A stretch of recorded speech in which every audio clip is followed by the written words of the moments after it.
স্বাগতম আর্কিনেস্টে। আজ আমরা যাব ইংল্যান্ডের ডেরহাম কাসেলে, যেখানে নরমান স্থাপত্য, মধ্যযুগের ইতিহাস আর আধুনিক বিশ্ববিদ্যালয়ের ঐতিহ্য একসাথে দাঁড়িয়ে আছে সময়ের সাক্ষী হয়ে। ইংল্যান্ডের উত্তর পূর্বাঞ্চলে অবস্থিত ডেরহাম কাসেল শুধু একটি স্থাপনা নয়, এটি ইতিহাসের সাক্ষী, সময়ের এক নীরব প্রহরী। এর প্রতিটি ইঁট, প্রতিটি পাথর যেন হাজার বছরের গল্প বুকে ধারণ করে আছে। এই কাসেলটি ডারহাম ক্যাথেড্রালের ঠিক পাশেই অবস্থিত, যা একসাথে ইউনেস্কো ওয়ার্ল্ড হেরিটেজ সাইট হিসেবে স্বীকৃত। গল্পের শুরুটা আরও গভীরে। 1066 সালের হেস্টিংসের যুদ্ধে উইলিয়াম দ্য কনকারার নরম্যান্ডের এই নির্ভীক ডিউক ইংল্যান্ড জয় করে সিংহাসনে বসলেন। কিন্তু ক্ষমতা প্রতিষ্ঠা করা ছিল এক কঠিন চ্যালেঞ্জ, বিশেষত উত্তরের বিদ্রোহী অ্যাংলো স্যাক্সন আর স্কটিশদের বিরুদ্ধে। উইলিয়াম জানতেন, শুধু সামরিক শক্তি নয়, প্রয়োজন আত্মবিশ্বাসের প্রতীক, ক্ষমতার স্থায়িত্ব। তার চোখ পড়ল ডারহামের এই অনন্য প্রাকৃতিক অবস্থানে। 3 দিক থেকে ওয়্যান নদীর গভীর খাড়ি দ্বারা সুরক্ষিত এক উঁচু উপদ্বীপ। এই স্থানটি ছিল এক আদর্শ দুর্গ তৈরির জায়গা। তাই 1072 সালে উইলিয়ামের নির্দেশে শুরু হল কাসেল নির্মাণের প্রথম অধ্যায়। প্রথম দিকে এটি ছিল একটি মোটে অ্যান্ড বেইলি দুর্গ, মানে মাটির ঢিবির উপর কাঠের টাওয়ার আর চারপাশে কাঠের বেড়া। এই ধরনের দুর্গ দ্রুত তৈরি করা যেত, কিন্তু দীর্ঘস্থায়ী ছিল না। কিন্তু ডারহাম তো কোনো সাধারণ সীমান্ত পোস্ট ছিল না, এটি ছিল এক বিশেষ ভূমি।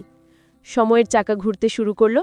ডারহামের বিশপদের ক্ষমতা কেবল আধ্যাত্মিকতার মধ্যে সীমাবদ্ধ রইল না, তারা হয়ে উঠলেন প্রিন্স বিশপ, মানে রাজার মতোই ক্ষমতাধর। তাদের হাতে ছিল বিচারিক, সামরিক, এমনকি আর্থিক ক্ষমতা। তারা নিজস্ব সৈন্য রাখতেন, কর আদায় করতেন, নিজেদের আদালত চালাতেন। এক কথায় ডারহাম ছিল তাদের ব্যক্তিগত প্যালেটিন অফ ডারহাম। আর এই সমস্ত ক্ষমতার কেন্দ্র ছিল কাসেল। কাঠের অস্থায়ী কাঠামোর বদলে বিশপ ওয়ালচার আর তার উত্তরসূরি বিশপ উইলিয়াম সেন্ট ক্যারিলিফের তত্ত্বাবধানে ধীরে ধীরে বিশাল পাথরের দুর্গ গড়ে উঠল। কাসেলের প্রাণকেন্দ্র ছিল বিশাল গ্রেট হল। ইমাজিন করুন, এখানে প্রায়শই জমকালো ভোজসভার আয়োজন করা হতো। বিশপরা তাদের মূল্যবান পোশাক পরিধান করে বিশাল টেবিলের মাথায় বসতেন।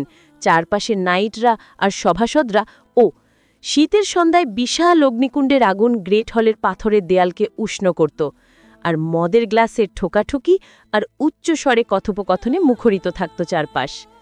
এখানেই বিচার বসত, বিদ্রোহীদের বিচার করা হতো, আর গুরুত্বপূর্ণ রাজনৈতিক সিদ্ধান্ত নেওয়া হতো, যা গোটা উত্তর ইংল্যান্ডের ভাগ্য নির্ধারণ করত।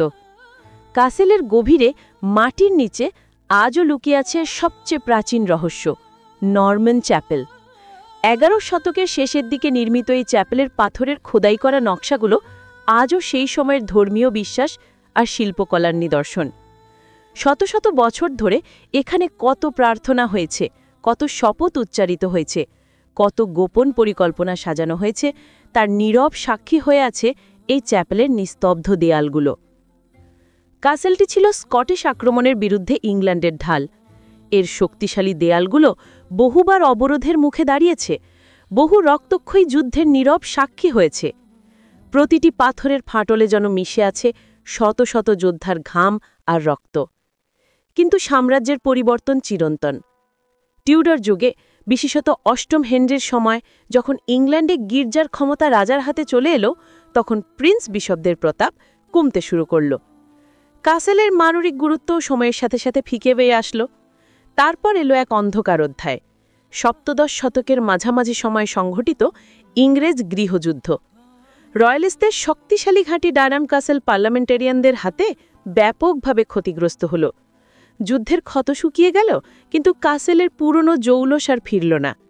এটি ধীরে ধীরে একটি প্রায় পরিত্যক্ত ভবনে পরিণত হল। তারপর 1832 সাল, ডারহামের ইতিহাসে এক নতুন সূর্যোদয় ঘটল। প্রতিষ্ঠিত হল ডারহাম বিশ্ববিদ্যালয়। মাত্র কয়েক বছর পরই 1837 সালে এক উদার হৃদয়ের অধিকারী বিশপ এডওয়ার্ড মাউন্টেন কাসেলটিকে বিশ্ববিদ্যালয়কে দান করে দিলেন।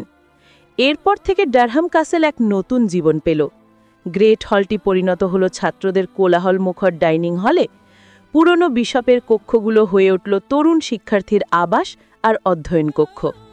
অস্ত্রাগারের জায়গায় হয়তো সাজানো হলো বইয়ের আলমারি, আর যেখানে একসময় নাইটরা তরবারি শান দিতেন সেখানে হয়তো এখন কোনো ছাত্র রাত জেগে পড়াশুনো করছে। শত শত বছর ধরে ক্ষমতার কেন্দ্রবিন্দু এই দুর্গটি এখন বিদ্যার্জনের এক আলোকিত মন্দিরে রূপান্তরিত হল। আজও ডারহাম ক্যাসল সগৌরবে দাঁড়িয়ে আছে। ১৯৮৬ সালে এর ঐতিহাসিক আর স্থাপত্যগত গুরুত্ব বিশ্বজুড়ে স্বীকৃত হল, যখন এটি আর সংলগ্ন ডারহাম ক্যাথেড্রাল একসাথে ইউনেস্কো ওয়ার্ল্ড হেরিটেজ সাইট হিসেবে ঘোষিত হয়। আজ যখন কাসেলের পাথরের সিঁড়ি বেয়ে কোনো ছাত্র তার ক্লাসের দিকে যায় বা কোনো পর্যটকের আচিন দেওয়াল স্পর্শ করে ইতিহাসের গভীরতা অনুভব করে, তখন মনে হয় ডারহাম ক্যাসল শুধু একটি স্থাপনা নয়, এটি সময়ের এক জীবন্ত সাক্ষী, যা হাজার বছরের ইতিহাসকে বুকে ধারণ করে আজও নতুন প্রজন্মের কাছে ফিসফিস করে বলে চলেছে তার গৌরবময় উপাখ্যান।